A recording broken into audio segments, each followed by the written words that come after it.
Hi guys, sa video na to is mag-upgrade ako ng SSD at saka RAM sa netbook na to at saka RAM. So 2 gig.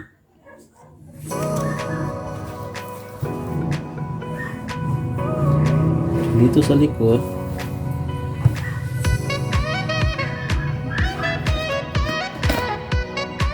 ayan. So mayroon siyang 6 na screw. Ito, isa, dalawa, tatlo, apat, lima, anim. So tanggalin natin yan.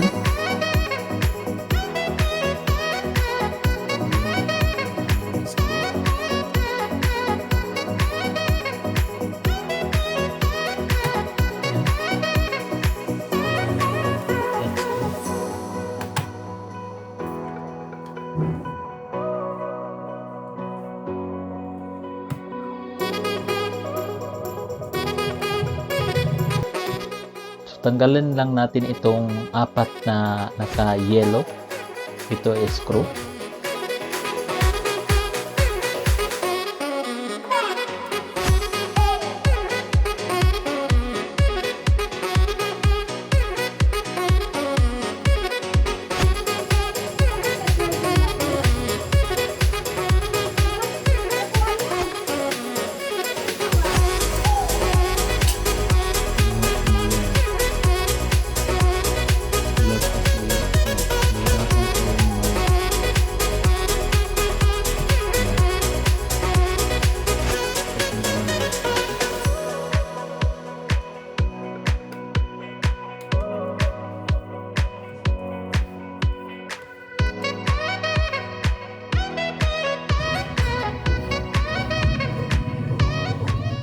Yan. Ito na. So tanggalin natin itong apat na screw. Isa, dalawa, tatlo, apat.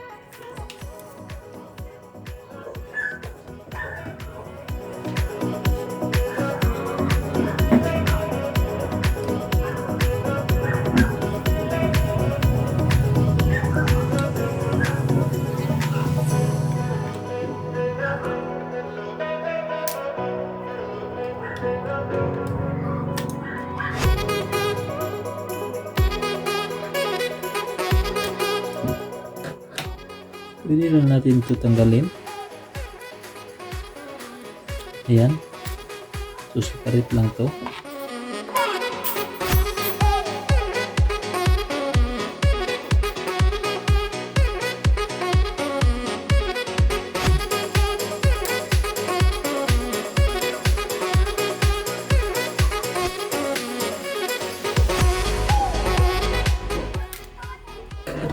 So tanggal na itong hard drive.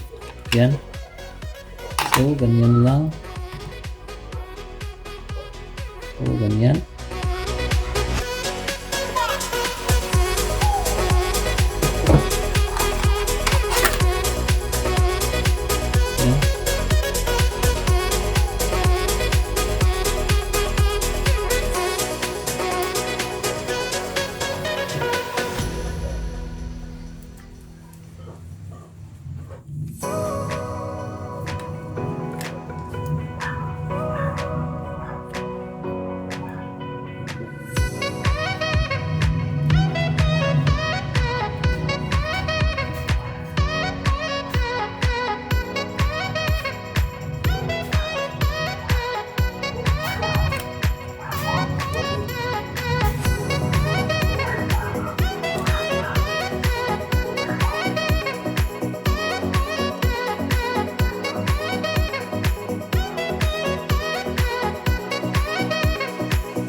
ito na namang RAM.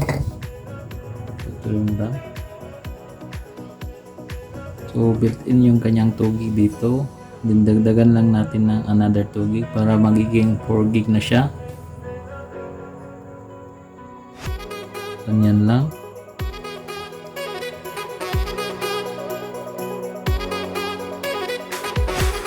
Press lang. Yan.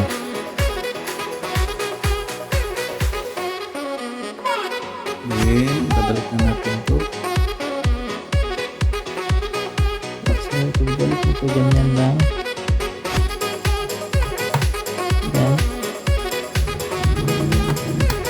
Yan. Press natin. Yan.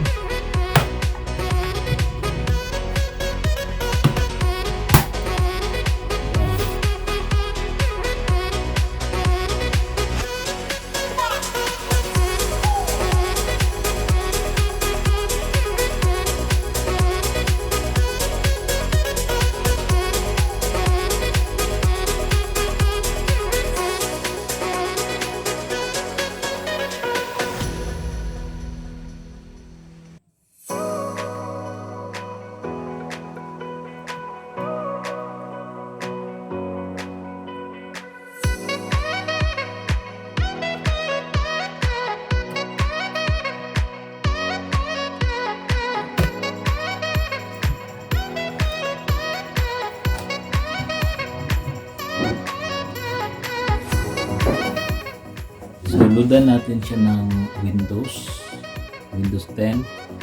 Then, after natin siyang maloadan ng Windows 10, so, ang file nito is, gagamit lang tayo ng ganito. Available ito sa Shopee. So, kunik lang natin. Then, ito-transfer na natin yung mga file sa ating old na HDD. Ito-transfer after natin mag-install nito. So, ipukulik lang natin dito.